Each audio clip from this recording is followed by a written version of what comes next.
बिस्मिल्लाहिर्रहमानिर्रहीम। शुरू करते हैं हम पाक परवरदिगार के नाम से जो पूरी कायनात को पालने वाला है, इसके अलावा कोई इबादत के लायक नहीं।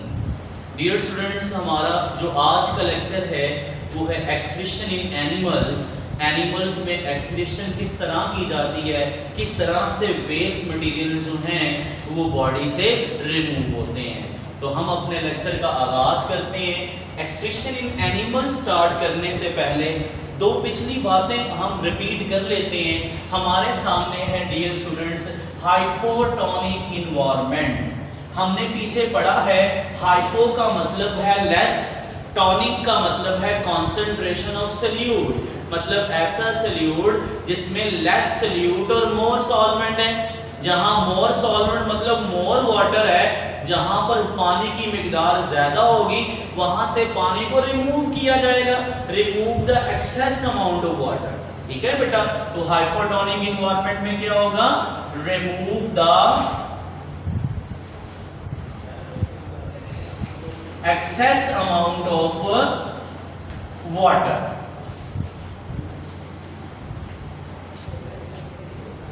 ये पॉइंट क्लियर है सब बच्चों को? अच्छा जी बच्चों, इसके साथ दूसरा पॉइंट जो है वो भी डिस्कस किया गया है, वो है हाइपरटोनिक। हाइपर का मतलब है मोर, टॉनिक का मतलब है कंसंट्रेशन ऑफ सॉल्यूट, मतलब जिसमें सॉल्यूट की मिकदार ज्यादा है। सॉल्यूट में सॉल्ट्स वगैरह आते हैं, सॉल्वेंट की मिकदार ज्यादा है, कम है, यानी पानी की मिकदार कम है, तो यहाँ पर जो ज्यादा है उसे बॉडी से बाहर निकालेंगे, remove the excess amount of salts. ठीक है, बॉडी के अंदर जो एक्स्ट्रा सॉल्ट्स हैं उनको निकालने का प्रोसेस क्या कहलाता है, hypertonic. Remove the excess amount of salt.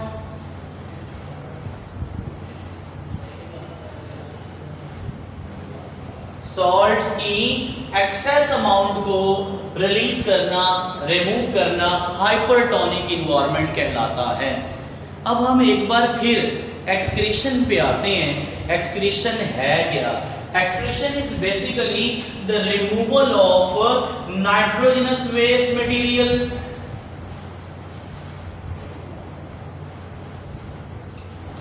Removal of nitrogenous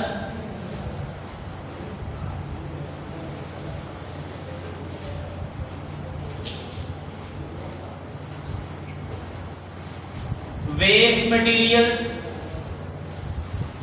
मतलब एनिमल्स की बॉडी में जितने भी नाइट्रोजनस वेस्ट मटेरियल्स हैं उन सब को बॉडी से बाहर निकालना क्या कहलाता है, एक्सक्रीशन। हाईलाइट कर देते हैं जरा, वो इंक थोड़ी सी यहाँ डैमेज है। Removal of nitrogenous waste materials.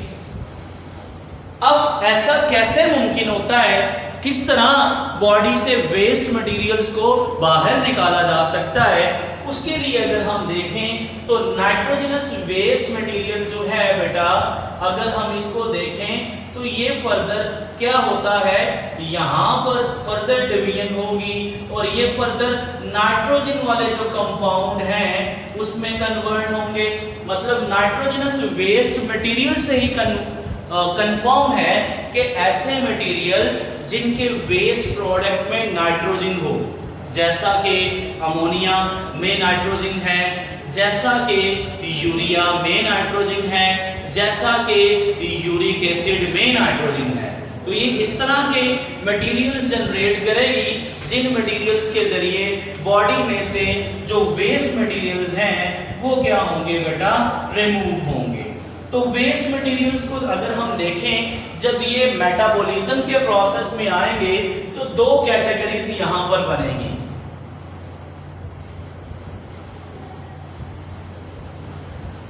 एक पार्ट बनेगा प्रोटीन्स का, क्योंकि प्रोटीन भी नाइट्रोजनस मटेरियल पर कंसिस्टेड है, और दूसरा पार्ट बनेगा न्यूक्लिक एसिड का।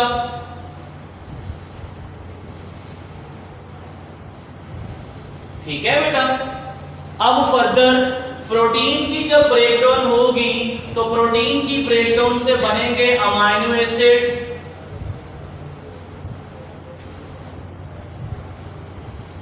और न्यूक्लिक एसिड की ब्रेकडाउन से बनेंगे नाइट्रोजनस बेसिस। क्या बनेंगी? Nitrogenous bases.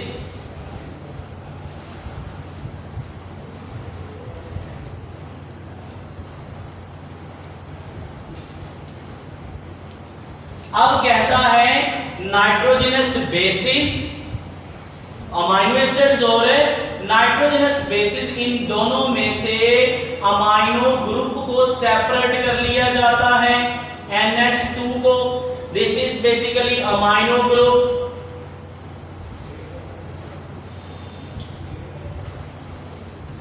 अब देखिए ये एक वेस्ट प्रोडक्ट है, इसमें नाइट्रोजन है, तो डेफिनेशन क्या पड़ी? Removal of nitrogenous waste material. ठीक है बेटा, कैसे आया? प्रोटीन में मेटाबॉलिज्म हुई तो अमाइनो एसिड बने, न्यूक्लिक एसिड में मेटाबॉलिज्म हुई तो नाइट्रोजनस बेसिस बनी, नाइट्रोजनस बेसिस और अमाइनो एसिड्स में जब मेटाबॉलिज्म हुई, इनमें से एक ग्रुप निकाल लिया गया, उस ग्रुप को हम किसका नाम देंगे? अमाइनो ग्रुप को का, और इस कॉन्सेप्ट को नाम देंगे डीएमिनेशन का। किसका नाम देंगे?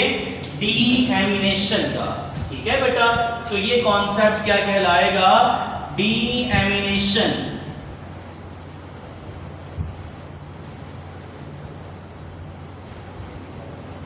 जिसका क्या मतलब है? Removal of amino group, amino group का रिमूव होना।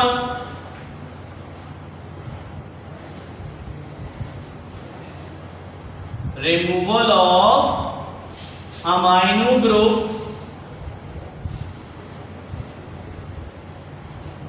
जो कि बेसिकली NH2 है, कहां से रिमूव हुआ? फ्रॉम अमाइनो एसिड्स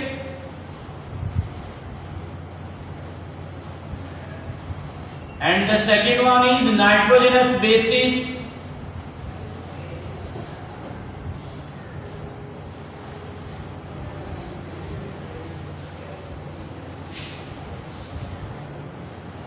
ठीक है जी बच्चों, तो ये बड़ा अहम शॉर्ट क्वेश्चन है जिसे हम डीएमिनेशन का नाम देते हैं।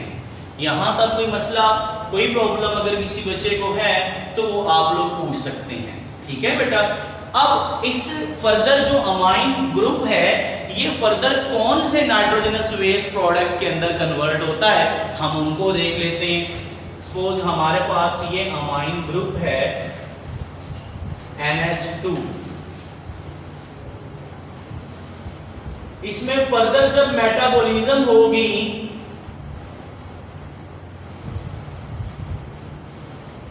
तो 3 तरह के वेस्ट मटेरियल्स बनेंगे।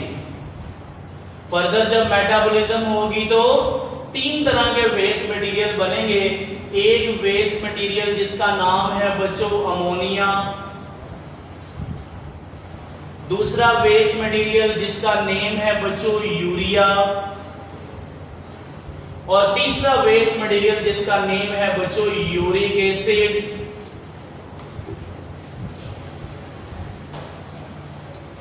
ठीक है, अमोनिया की अगर हम बात करें तो अमोनिया जो है वो NH3 है। देखें इस वेस्ट मटेरियल में भी नाइट्रोजन है। क्या पढ़ा डेफिनेशन में? नाइट्रोजनस कंटेनिंग कंपाउंड्स, जो कि एक्सक्रीशन के अंदर शामिल होते हैं। इस वेस्ट मटेरियल यूरिया का अगर हम फार्मूला देखें तो इस तरह से होगा, कार्बन डबल बॉन्ड ऑक्सीजन और इसके साथ 2 अमाइन ग्रुप जुड़े हैं NH2 एंड NH2। ये यूरिया का स्ट्रक्चरल फार्मूला है। अगर हम यूरिक एसिड के स्ट्रक्चरल फार्मूले की बात करते हैं तो उसमें कुछ इस तरह से हमारे पास स्ट्रक्चर होगा। डबल रिंग मॉलिक्यूल है ना, तो स्ट्रक्चर कुछ इस तरह से होगा। ये नाइट्रोजन है, ये कार्बन है, ये नाइट्रोजन है, इधर भी कार्बन है, यहाँ भी कार्बन है और यहाँ भी कार्बन है। इसके साथ एक और रिंग जुड़ा हुआ है, यहां भी नाइट्रोजन है, यहां भी नाइट्रोजन है और इधर कार्बन है।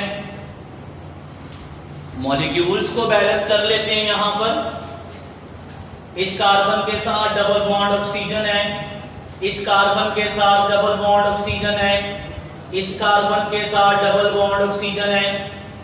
इन दो कार्बन्स में वैसे ही डबल बॉन्ड है। रिमेनिंग जितने भी नाइट्रोजन हैं उन सब के साथ क्या जुड़ा हुआ है? हाइड्रोजन जुड़ा है।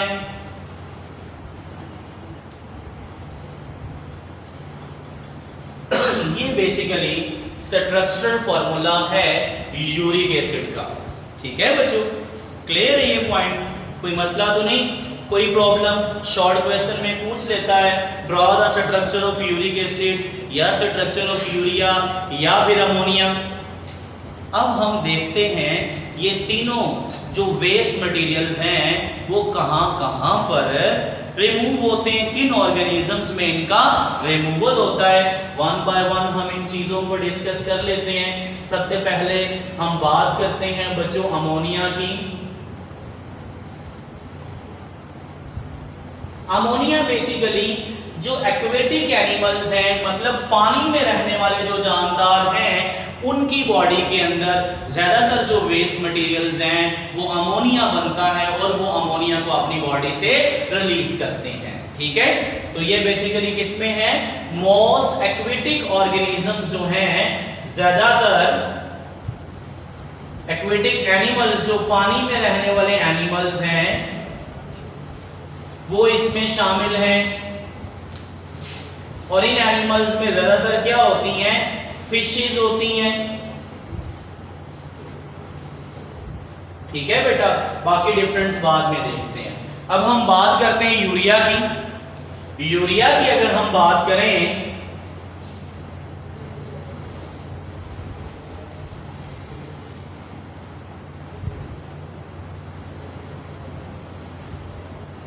यूरिया किन ऑर्गेनिजम्स की बॉडी में होता है और वो किस तरह इसको बॉडी से बाहर निकालते हैं। अगर हम देखें तो मैमल्स, जिसमें हम भी शामिल हैं, मैमल्स जो अपनी बॉडी से एक्सक्रीटरी प्रोडक्ट को बाहर निकालते हैं उनमें यूरिया है। मैमल्स के अलावा एम्फीबियंस भी इसी में आते हैं।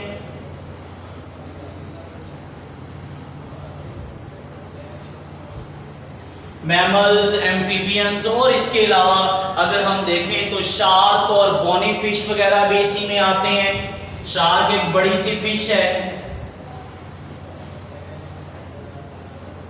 सम बोनी फिशेस।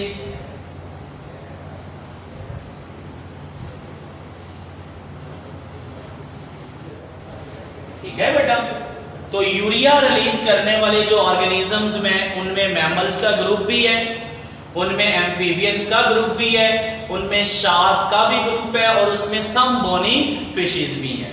ठीक है बेटा, उसके बाद फर्दर हम बात करते हैं यूरिक एसिड की।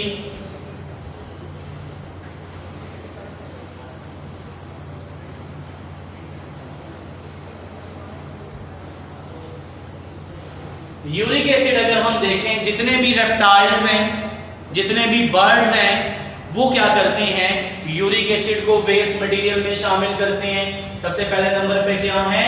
रेप्टाइल्स। दूसरे नंबर पे हैं बर्ड्स और यहां पर स्नेल्स वगैरह भी इसी ग्रुप में आते हैं। तो ये बेसिकली कॉमन एग्जांपल्स थी हमारे पास किसकी? यूरिक एसिड वाले ऑर्गेनिजम्स की। और अगर हम देखें तो इसमें इंसेक्ट्स वगैरह भी शामिल हैं।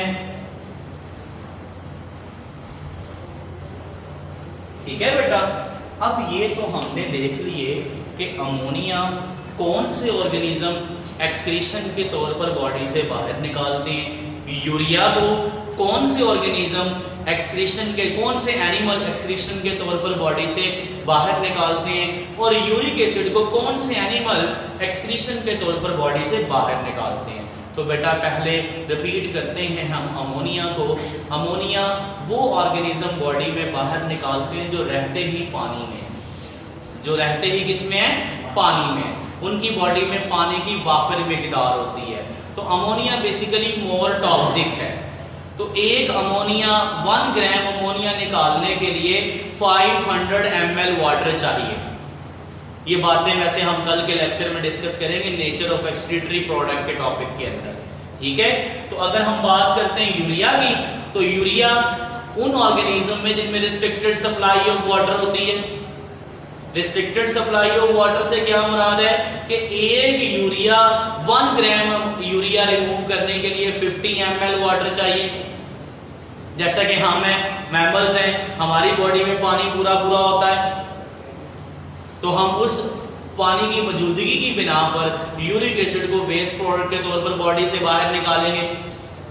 और अगर हम इंसेक्ट्स की, रेप्टाइल्स की, बर्ड्स की बात करें, उनकी बॉडी में पानी बहुत कम होता है, तो वो 1 ग्राम यूरिक एसिड को बॉडी में बाहर निकालने के लिए 1 ml वाटर का यूज करते हैं। ये बातें मैंने लिखी इसलिए नहीं, इनकी डिटेल हम कल के लेक्चर में पढ़ेंगे, जो कि नेचर ऑफ एक्सक्रीटरी प्रोडक्ट वाला क्वेश्चन है। लेकिन यहाँ पर एक कॉन्सेप्ट मैं जरूर डिस्कस किए जाऊं, अमोनिया को बाहर निकालने के लिए ज्यादा पानी चाहिए ना, अभी मैंने बताया, श्योर। उससे कम पानी किसको चाहिए? यूरिया को। सबसे कम पानी किसको चाहिए? यूरिक एसिड को। एक और बात मैं याद दहाने के लिए याद करवा दूं, अमोनिया जब ज्यादा पानी का इस्तेमाल करेगा तो इसे कम एनर्जी लगानी पड़ेगी, क्योंकि पानी ज्यादा इस्तेमाल हो रहा है, कम से कम एनर्जी यूज होगी। यूरिक एसिड, यूरिया कम पानी इस्तेमाल कर रहा है, इसे जरा एनर्जी ज्यादा लगानी पड़ेगी वेस्ट मटेरियल को निकालने के लिए। और जो यूरिक एसिड है बच्चों, इसके पास तो पानी बहुत ही कम है, तो ये अच्छी खासी एनर्जी यूज करेगा। तो यहाँ पर एक मैं कॉन्सेप्ट डिस्कस करने लगा हूं जो इन 2 पॉइंट से रेलिवेंट है। हम जानते हैं इक्वेशन, जो दोनों साइडों पर इक्वेशन होती है वो कुछ इस तरह से होती है। एक ये कैटेगरी, दूसरी कैटेगरी ये। पहले हम अमोनिया से यूरिया, यूरिया से यूरिक एसिड की जानिब जाते हैं। मुझे बताएं, अमोनिया पे पानी ज्यादा चाहिए, यूरिया में कम, यूरिक एसिड में इससे भी कम, तो need of water is less. जब यहां से यहां जाएंगे तो पानी की जरूरत क्या होगी? कम। ये पॉइंट समझ आ गया सबको? क्लियर है? तो यहां पर बेसिकली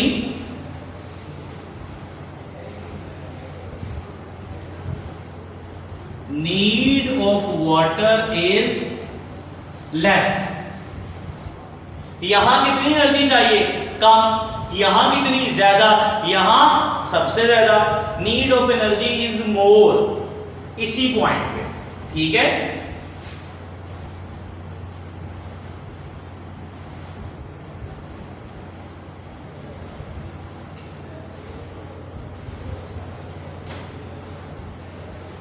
ठीक है बच्चों, क्लियर है ये पॉइंट। अब अगर हम यूरिक एसिड से यूरिया और यूरिया से अमोनिया तक आए, तो फिर क्या होगा? पानी को देख लें, यहां पानी कम से कम चाहिए, यहां मॉडरेट चाहिए, यहां पर बहुत ज्यादा, तो need of water is more. Need of water क्या होगा? मोर।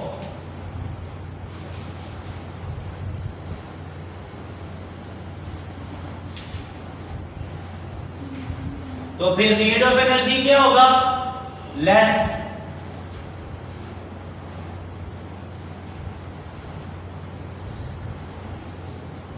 क्लियर है यहां तक बच्चों?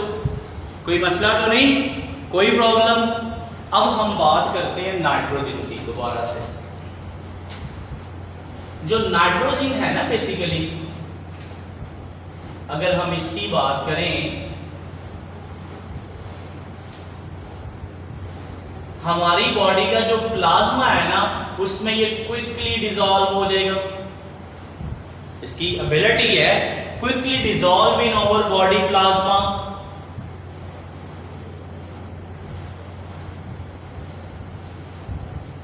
quickly dissolve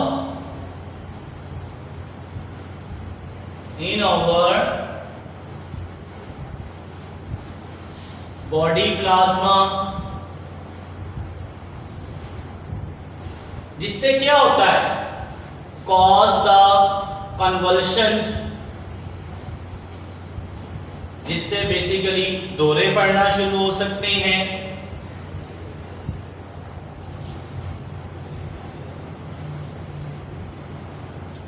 जिससे और क्या हो सकता है, डेथ हो सकती है, और क्या हो सकता है, वो शख्स कोमा में जा सकता है। अभी कल के लेक्चर में हम एक पॉइंट पढ़ रहे थे, excretion is necessary property of life, कि मतलब एक्सक्रीशन के बगैर लाइफ का सर्वाइवल मुमकिन नहीं है। अगर नाइट्रोजनस वेस्ट प्रोडक्ट बॉडी से निकलेंगे ही नहीं, तो छोटी सी मिसाल दे रहा हूं, ये प्लाज्मा में हल हो जाएंगे। प्लाज्मा में जब हल होंगे तो बॉडी में कन्वर्शंस क्रिएट होंगे, दौरे पड़ना शुरू हो जाएंगे, ठीक है, बॉडी में कन्वर्शंस क्रिएट होना शुरू हो जाएंगे, कोमा में जा सकती है बॉडी, बंदे की डेथ हो सकती है। Is it clear? अब फर्दर अगर हम देखें तो ये nitrogen nitrogen not recycle, nitrogen को ना तो दोबारा बॉडी रिसाइकल कर सकती है,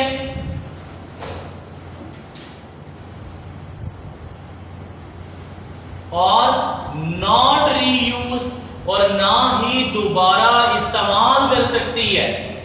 इसी वजह से तो प्रॉब्लम बन रही, नाइट्रोजन ना रिसाइकल होगी, ना दोबारा इस्तेमाल हो, ठीक है। तो अगर ऐसा नहीं होगा तो प्लाज्मा में शामिल हो जाएगी, प्लाज्मा में शामिल होगी तो कन्वर्शंस होंगी, कोमे में जा सकता है बंदा, बंदे की इवेंचुअली डेथ, आखिरकार बंदा फोत हो जाएगा, उसकी डेथ हो जाएगी, ठीक है बेटा। अब हम देखते हैं कि नाइट्रोजन में जो मोर टॉक्सिक वेस्ट मटेरियल्स हैं वो कौन से। नाइट्रोजन के हवाले से जो मोर टॉक्सिक, जो ज्यादा जहरीले वेस्ट मटेरियल्स हैं वो कौन से हैं?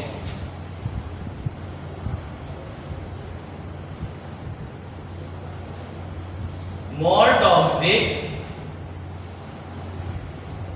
वेस्ट मटेरियल्स कौन कौन से हैं वो बोला? अमोनिया, NH3, यूरिया, जिसका स्ट्रक्चरल फार्मूला भी हमने डिस्कस किया है, and uric acid.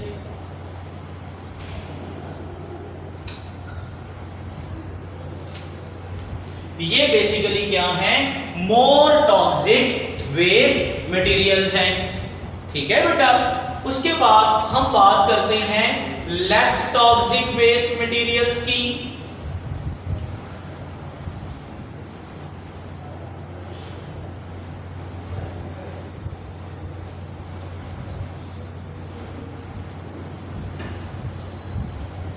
Less toxic waste material में क्रिटेनाइन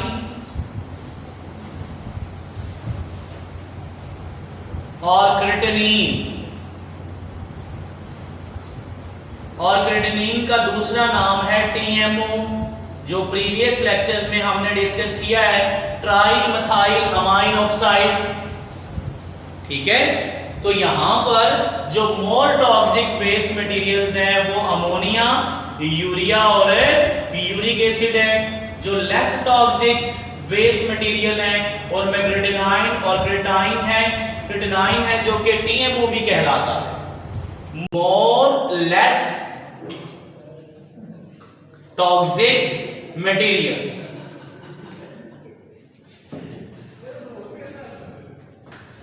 उसमें अगर हम बच्चों बात करें तो उसमें दो मटेरियल्स हैं, प्यूरीन्स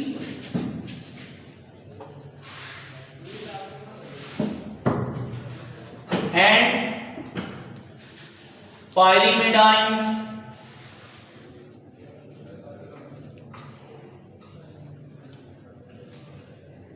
प्यूरीन्स की अगर हम बात करें तो ये डबल रिंग मॉलिक्यूल हैं,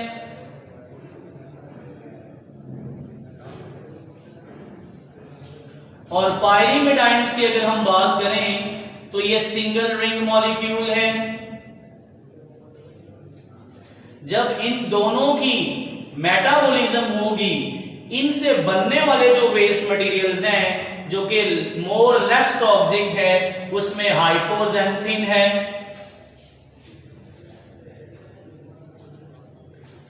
जेंथिन है,